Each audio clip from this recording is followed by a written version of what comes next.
अब क्या सिद्ध हो गया कि ब्रह्मा विष्णु महेश के माता पिता कौन? दुर्गा और ये काल ज्योति निरंजन ब्रह्म। अब ये गीता काल ने बोली है, ब्रह्म ने। ये सारी भूमिका इस गीता के ऊपर बन रही है ताकि आप इस पवित्र गीता शास्त्र को फिर समझ सको, इसमें क्या अनमोल रत्न छुपा हुआ है। अब यहाँ समस्या ये पैदा करेंगे ये अनजान संत, इन भोली आत्माओं को, क्यों ने ठेका ले रखा है इनको गुमराह करने का। ये कहेंगे नहीं, वो गुण तो कोई और होते, क्योंकि गीता एक सांकेतिक शास्त्र है। ये चारों वेदों का सार है। इसमें 4 वेद बड़े विस्तृत हैं और इसमें ज्यादा सांकेतिक शब्द है।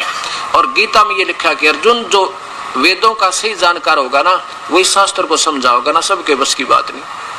अब इसमें क्या लिखा है कि रजगुण ब्रह्मा, रजगुण तमगुण सतगुण तीनों ये दुर्गा से उत्पन्न, प्रकृति से उत्पन्न तीनों गुण। अब ये रजगुण ब्रह्मा है, सतगुण विष्णु, ये तो शिव पुराण ने भी सिद्ध कर दिया।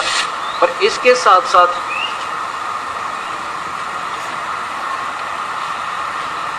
आपको देवी भागवत महापुराण में प्रत्यक्ष प्रमाण दिखाता हूं। स्वयं भगवान शंकर पूछते हैं, कहते हैं अपनी माँ को, ये भी रो रहे हैं बेचारे तीनों के तीनों, इनको आप पता नहीं सा जुल्म क्यों हो रहा हमारे थे। किसी का बेटा मरे, किसी की बेटी मरे, किसी का कुणबा समाप्त हो जावे, और किसी का हाथ कट गया, किसी की टांग कट गई। आज सब हम ठेकेदार बने बैठे हैं अपनी संपत्ति का ऊपर, कति गिंडली मिंडली मार के, और 1 सेकंड में पता नहीं किसका के विनाश हो जावे।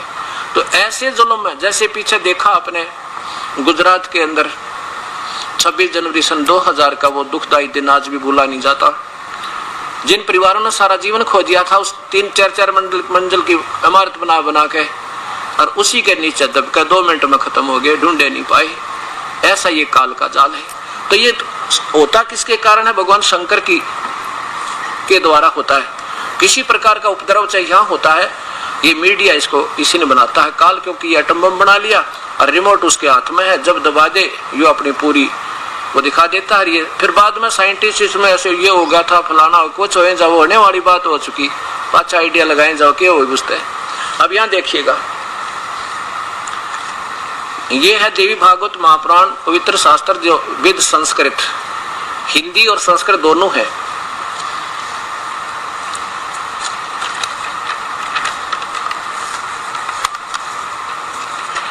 अथ श्री देवी भागवतम सभाष्टिकम स मातम खेमरा श्री कृष्ण चंद्र प्रकाशन बम्बई, यहां से इनका प्रकाशित है। और देखो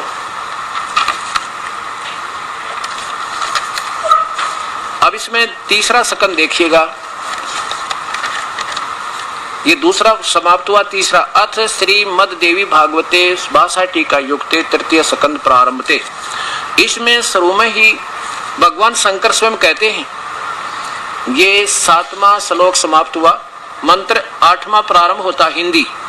हे माता, शंकर जी बोल रहे हैं, यदि हमारे ऊपर आप सदा दया युक्त हो तो हमको तमोगुण में किस प्रकार प्रदान किया, ब्रह्मा रजोगुण और हरि सतोगुण। फिर देखो ये 7वां अंत हुआ, 8वां प्रारंभ होता है। हे माता, यदि हमारे ऊपर आप सदा दया युक्त हो तो हमको तमोगुण में किस प्रकार प्रदान किया। शंकर जी कह रहे हैं ब्रह्मा रजोगुण और हरि सतोगुण क्यों बना दिया। संस्कृत भी देखिए, ये 7वां अंत हुआ, 8वां प्रारंभ हुआ।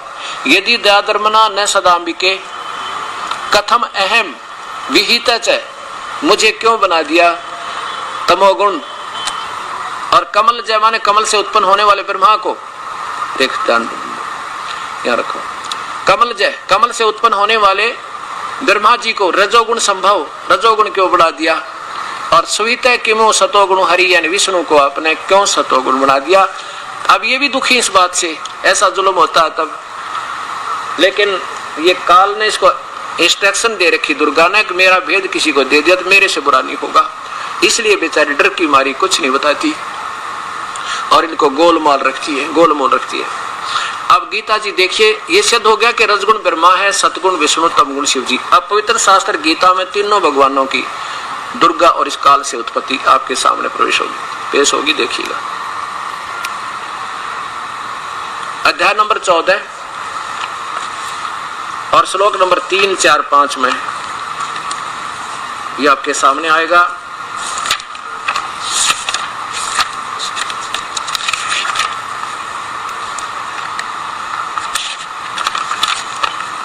अध्याय नंबर 14 और श्लोक मंत्र नंबर 3 और में देखिएगा।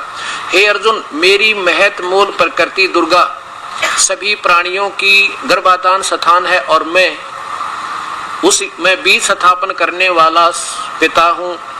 उसके संयोग से हम सब प्राणियों की उत्पत्ति होती है। तीसरे में देखो, चौथे में, यहाँ देखो चौथे में, हे अर्जुन, नाना प्रकार की सब योनियों में जितने मूर्तियां अर्थात शरीरधारी प्राणी उत्पन्न होते हैं, प्रकृति दुर्गा उन सब की माता है, गर्भ धारण करने वाली माँ, और मैं बीज स्थापन करने वाला पिता। और पांचवें में देखो, सीधा ब्रह्मा विष्णु में इसकी उत्पत्ति। ये सतगुण विष्णु, रजगुण ब्रह्मा, तमगुण शिवजी, प्रकृति संभवा दुर्गा से उत्पन्न तीनों गुण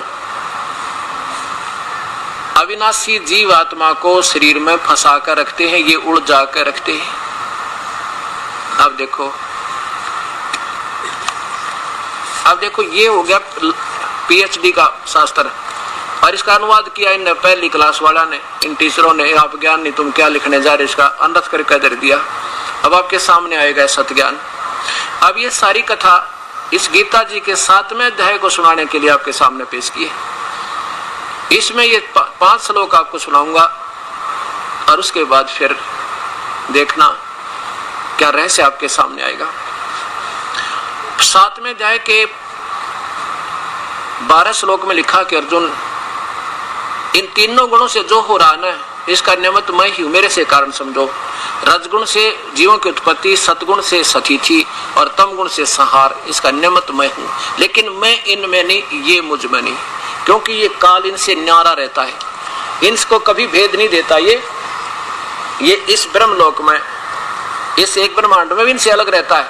और जब इसका यहाँ कार्य पूरा हो जाता है, फिर ये अपने 21वें ब्रह्मांड में चला जाता है, अपने वास्तविक काल रूप में जो कृष्ण जी ने के अंदर प्रवेश करके इसने दिखाया था, फिर ये यहाँ पहुंच जाता है।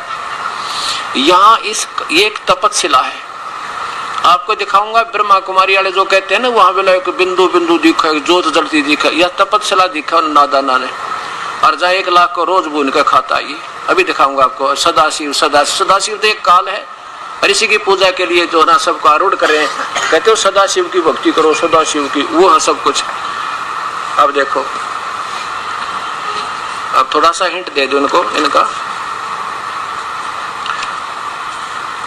अब ये क्या बताते हैं कि काल गीता किसने बोली, कहते श्री कृष्ण ने नहीं, उसमें सदाशिव ने प्रवेश करके बोली, और वही पूजा के योग है, उसी की पूजा करनी चाहिए। अन्योना विरायु काल है जिसकी तुम पूजा कराने के आदेश दे रहे हो। इस काल ने ऐसे भ्रमित किया हुआ सभी को।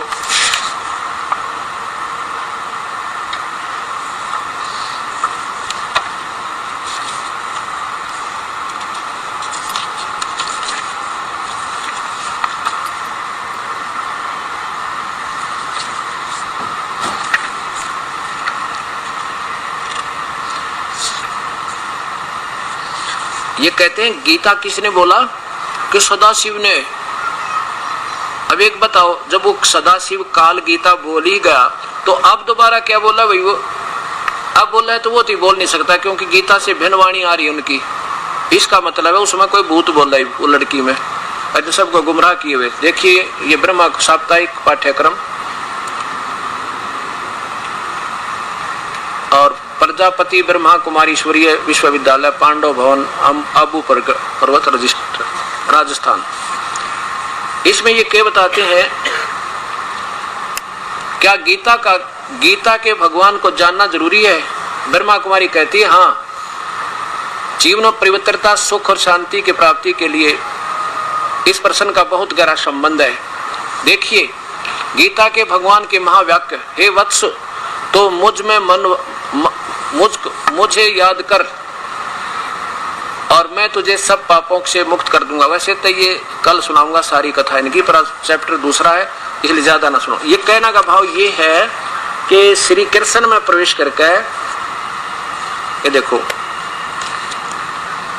कि यही बात स्पष्ट जान पड़ती है कि गीता का ज्ञान वास्तव में सर्व आत्माओं के परमपिता ज्योत स्वरूप ये काल है, मुक्ति, जीवन मुक्त आदि आदि परमपिता शिव ने दिया।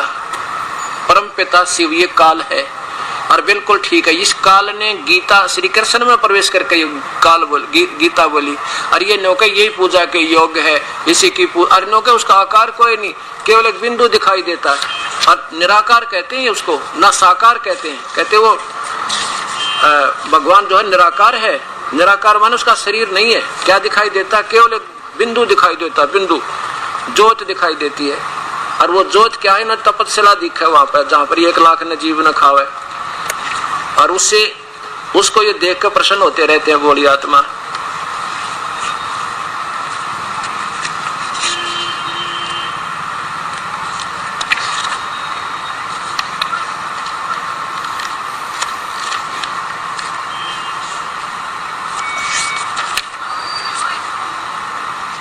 और ये क्या बताना इनका कि एक लेखराज नाम के एक वो थे सुनार, और उनमें ये कोई प्रेत आन लग गया, और वो ला गया एंड बैंड बोलन। और इसने फिर आगे ये देखो, इसको कहते हैं जिसमें काल बोला उसने ब्रह्मा कहते हैं हम। जिसमें सदाशिव आके बोलता है ये इसको ब्रह्मा कहने लग गए। ये एक सुनार था और कल बंबई में जौहरी का काम कराया करता। पुण्यात्मा थी पिछले जन्म की, फिर भूत बढ़ने लग गया। इसने आगे अपनी न्यारी थ्योरी उस काल ने शुरू कर दिया। देखो, प्रजापिता परमात्मा शिव इन्हीं की मानवी तन में प्रविष्ट शान्विष्ट अथवा अवतरित होते हैं। इन्हीं के कमल मुख द्वारा वे ईश्वरीय ज्ञान का तथा प्राय लुप्त सहज राजयोग की दीक्षा देते हैं, और तथा पवित्रता एवं दिव्य गुण संपन्न जीवन के आदर्शों को प्रस्तुत करते हैं। वो कहते हैं शिव जी इसमें आवे काल भूत। अब कृष्ण माँ के गहरे कर गया, देखो इस माँ के कर देगा। अब देखना आपके सामने जो प्रमाण आना था, ये दास जो बताना चाहता था कि सबकी बुद्धि इस काल के हाथ में। आज के बाद इस ज्ञान न सुन के कोई कभी पाक जाइए अपने आप में, पर आज तक इनके पास एक अक्षर का ज्ञान नहीं है, जो भगवान के निकट भी नहीं है लोग। अब मैं जो कहना चाहता था कि गीता जी के 4 श्लोक ये आपने सुनाता हूं। ये काल कहता है कि अर्जुन तीनों गुणों से, रजगुण ब्रह्मा से, सतगुण विष्णु से, तमगुण शिव जी से जो कुछ भी हो रहा है ये मुझसे जान, लेकिन मैं इनमें और ये मुझ में नहीं है। ये पवित्र गीता जी अध्याय नंबर 12 का श्लोक नंबर 7 का श्लोक नंबर 12 से लेकर 15 तक आप देखिएगा। अध्याय नंबर 7 और श्लोक नंबर 12। इससे पहले तो ये काल कहता मैं रस हूँ, औषधियां का जल हूँ, फलाना हूँ, कोई बात नहीं, ये इतना तो है। ये और भी जो सतगुण से उत्पन्न होने वाले भाव, रजगुण से होने वाले और तमगुण से होने वाले भाव हैं, इन सबको मुझसे होने वाले ऐसा तू जान, परंतु वास्तव में उनमें मैं और वे मुझ में नहीं है। कहते जो कुछ भी हो रहा ना मेरे कारण हो रहा है, इसका निमित्त मैं हूँ, क्योंकि इसको 1 लाख जीव रोज खाने का शराप लगा हुआ है, मानव शरीरदारी का। आगे देखो 13वें में कहा है कि गुणों के कार्य रूप सात्विक, राजस और तामस, इन तीनों प्रकार के भाव से ये सारा संसार प्राणी समुदाय यानी तीनों भगवानों पर, ब्रह्मा विष्णु महेश तक की पूजा से इनसे होने वाले अक्षणिक सुख पर ये मोहित हैं, आश्रित हैं।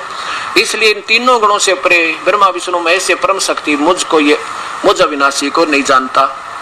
क्या कहते हैं कि ये काल भी अपने आप में झीक रहा है। कहते हैं ये मेरी पूजा भी ना करते ब्रह्म की, ये भी तीनों गुणों तक सीमित है। आगे देखिए 14 में। अब क्या लिखा कि क्योंकि यह अलौकिक अर्थात अद्भुत त्रिगुणमयी तीनों भगवानों के द्वारा जीव को जो फंसा रखा यहाँ पर, बड़ी ये मेरी त्रिगुणमयी माया मेरी बड़ी, नीचे देखो, बड़ी दुस्तर है। ये त्रिगुणमयी मेरी माया बड़ी खतरनाक है, और जो मेरी पूजा करता है इनसे ऊपर, जो व्यक्ति जो साधक केवल मुझको ही निरंतर भजते हैं, वो इस माया का उल्लंघन कर जाते हैं, अर्थात इनसे ऊपर उठ जाते हैं। जैसे अब थोड़ा सा उदाहरण दूंगा आपको, यहाँ क्यों कहा काल ने।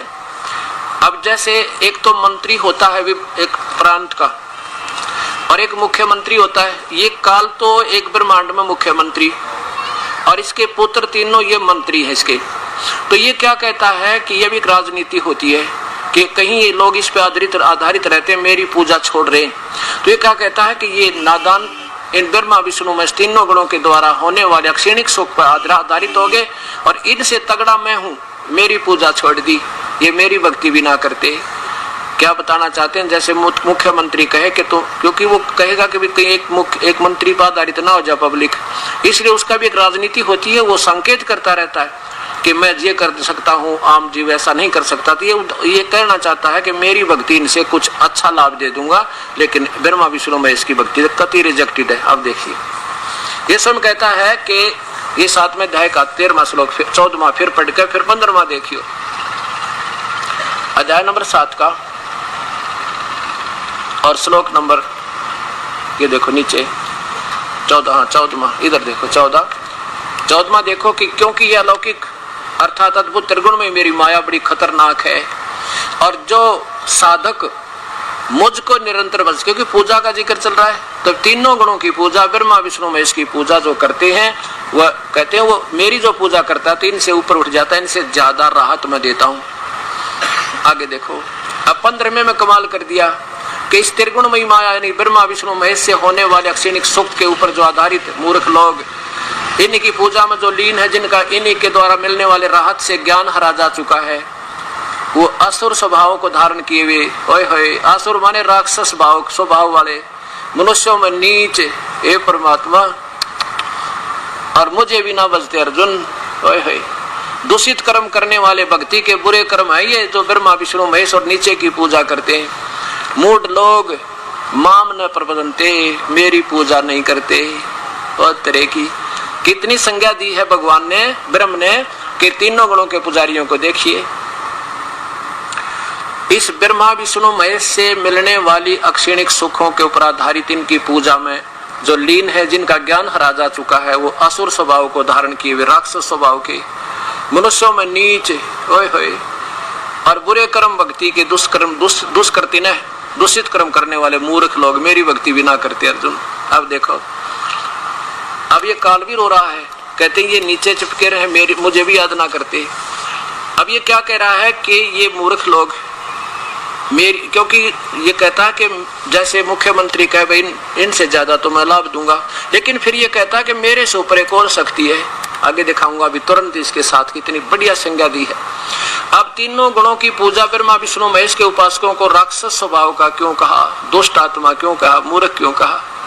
जैसे रावण ने तमोगुण भगवान शिव की उपासना की थी। अब देखो रावण का दोष कथी नहीं, रावण एक परमात्मा को चाहने वाली आत्मा थी, लेकिन उनको गुरु वो निकम्मी आत्मा टकरा गया जिसने आप ज्ञान नहीं था, और उस बड़ी आत्मा को कह दिया कि सदाशिव ये काल ये ज्योत ये काल ही यानी ब्रह्म, इस सदाशिव तो किसी ने देखा नहीं, वो तो कहते निराकार है और वो है आकार में। फिर ये इस तीन लोक वाले भगवान के ऊपर डट जाते हैं आके सदाशिव मान के। तो क्या कहते हैं कि यही शिव है ना, ये सर्वशक्तिमान है, ये सारी सृष्टि का रचनहार है।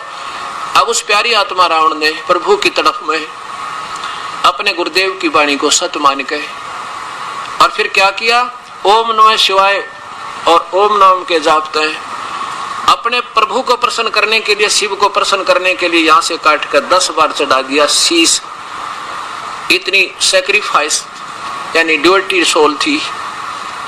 और आज के जो शिव के उपासक है उंगली काट कर चढ़ा के दिखा दो भगवान के लिए, और उसको क्या मिला, राक्षस स्वभाव का हुआ, कुत्ते वाली मौत मरा, मनुष्यों में नीच, अपनी मान उठा लिया, इतनी बुद्धि भ्रष्ट होगी उस अक्षणिक सुख न पाके।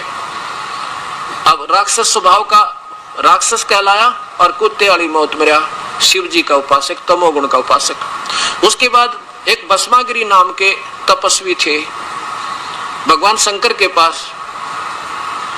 भगवान शंकर के कैलाश पर्वत पर जहां उनका मकान है, उसके द्वार पे नीचे को सिर करके ऊपर न पैर सिरासन पर खड़े होकर और 12 वर्ष तक साधना की भगवान शिव के निमित्त।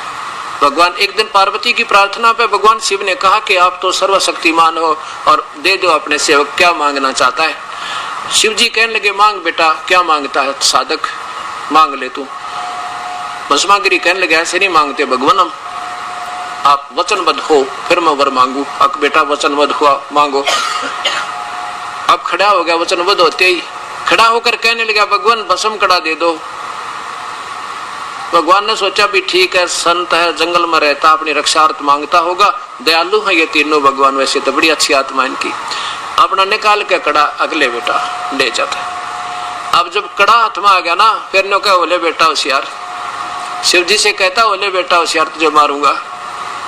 क्यों मारूंगा? कि पार्वती को पत्नी बनाऊंगा और तुझे खत्म कर दूंगा। कहते ऐसे कृत गनी जीव कल माही और माता को पत्नी ठहराई। अब भगवान शिव जी भाग लिए छोड़ के मैदान को, पीछे पीछे भस्मागिरी, आगे आगे शिव भगवान भाग गए। फिर भगवान विष्णु ने पार्वती रूप बना के उस राक्षस की मृत्यु की, भस्म गंढत नाच नचा के, और फिर वो कड़ा लाकर भगवान शिव को दिया जब उनका दिल डटा। अब देखो, तमोगुण के उपासक थे, शिव जी के उपासक थे, राक्षस भस्मागिरी से भस्मासुर बन गए और कुत्ते वाली मौत मरा। ऐसे ही रजोगुण ब्रह्मा के उपासक थे हिरण्यकशिपु। हिरण्यकशिपु ने वह सिद्धियां पाली, इनके पास ये सिद्धियां खिलौने, मुक्ति मुक्ति नहीं है। वो सिद्धि पाके फिर वो प्रभु पाके गया अपने पुत्र के साथ, उसने दुश्मनी मोल ले ली, ना जाने आपा भगवान कहला गया, कुत्ते वाली मौत मरा और खत्म करा नरसिंह रूप बना के।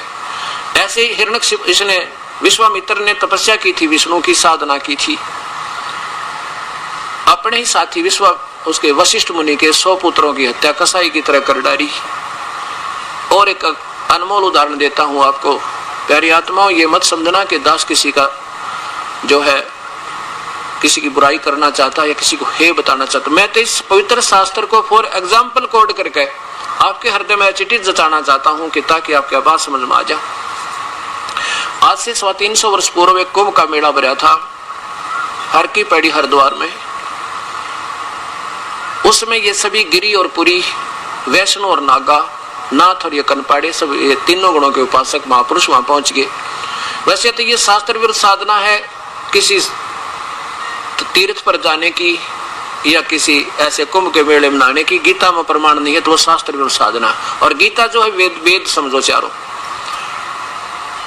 तो फिर भी इनकी अपनी दंत कथा के आधार पर ये वहां मुक्ति के लिए पहुंच गए। कहां पर? हर पैड़ी में, हरिद्वार के अंदर ये कुंभ का पर्व लगना था, पर्व का दिन निश्चित किया गया। स्नान करने के लिए सुबह सुबह ये सभी अपने अपने खेमे के अंदर समूह के समूह महापुरुष चल पड़े, तीनों गुणों के उपासक। सबसे पहले नागा पहुंच गए, हर की पैड़ियां के ऊपर खड़े हो गए जाकर। नागा जो निवस्त्र रहते हैं, बिल्कुल नंगे, उन्होंने कहा कि बाकी बाहर खड़े हो जाओ, पहले हम स्नान कर लेते हैं, हम सबसे श्रेष्ठ हैं, हम त्यागी और बैरागी हैं और हम स्नान करेंगे, हम सर्वश्रेष्ठ हैं। अब विष्णु जी के सतोगुण उपासक सबसे पहले आगे, उनसे नेक्स्ट नंबर पाकर खड़े हो गए। खबरदार, तुम स्नान किया तो हम स्नान करेंगे पहले, हम सर्वश्रेष्ठ हैं और तुम काहे के श्रेष्ठ हो? नागा से कहने लगे, तुम टट्टी के हाथ भी ना धोते, सरड फरड नाना ने धोना गलीजो, निकलो बाहर तुम। अब वो नाना नूना तो भूल गए, गुट्टम गुट्टा, लट्ठम लट्ठा, बाल्य निकाल ले, तीर निकाल ले, तलवार तय, कत्ले आम हो गया। 25,000 ये तीनों गुणों के उपासक बट गए। फिर तो न्यारे न्यारे 25,000 उस तार की पैड़ी के ऊपर कत्ले आम कर दिया, ये इतिहास गवाह है। अब यहाँ क्या बताते हैं परमात्मा उस प्यारी आत्मा राम राय को? कहते हैं, तीर तुपक तलवार कटार ये जम दड़ जोर बदावे हैं, हर पैड़ी हर हेत नहीं जाना, वहां जाते एक चलावे हैं। थरा गजब हो, एक तरफ हर की पैड़ी को और फिर वहां भगवान से भी ना डर लगा, उसकी छाती पर कत्लेआम कर दिया, तुम भगवान से भी ना डर दे कसाईयो। क्या कहते हैं? तीर तुपक तलवार कटारी जम दड़ जोर बदावे हैं, ये काटे शीश नहीं दिल करना, हर हर पैड़ी हर हेत नहीं जाना, वहां जाते एक चलावे हैं, काटे शीश नहीं दिल करुणा, ये जग में साध कमावे हैं, और जो जन इनके उपदेशी हो जाए उनको भी नरक ले जावे हैं। ये है कति नाश की जड़। अब क्या बताते हैं परमात्मा के तीनों गुणों के उपासक, रजगुण ब्रह्मा, सतगुण विष्णु, तमगुण शिव जी तक के उपासकों को गीता जी में कहा कि दुष्ट आत्मा राक्षस स्वभाव का धारण किए हुए मनुष्यों में नीच और मूर्ख, कहते मेरी भक्ति भी ना करते, मेरी मीन ब्रह्म की। अब ये मत समझना कि दास ने कोई ठेका ले रखा किसी की ओड़ी सोड़ी कहने का, एक शब्द भी शास्त्र से बाहर नहीं होगा। ठीक है, जिस व्यक्ति की ड्यूटी लाग जाना ये अड़ंगे काटने की, तो उसका एक आधी बार थोड़ी सी तरारा से बैठ जाया करे, एक आधी बार बेशक कोई ऐसी बात निकल जाती है, उसकी रक्षा याचना करता हूं, क्योंकि दुखी आत्मा हूं मैं और आपकी तरह भरम भटक रहा था। इन संतों के पीछे ना जाने कितने किन किन के पीछे गए और अंत में सबकी थ्योरी गोलमोल करके उसी काल के कुएं में वही डाल रहे थे, हमें घुमा फिरा के। इसे बाहर जाने का कोई तरीका आज तक के संत के पास नहीं है। केवल उस परमपिता परमेश्वर कबीर साहब ने छोड़ के या उन महापुरुषों ने जिनको उनके साक्षात दर्शन हुए, उनको त्याग कर ये थ्योरी किसी के पास नहीं थी। अब फिर ये काल क्या कहता है कि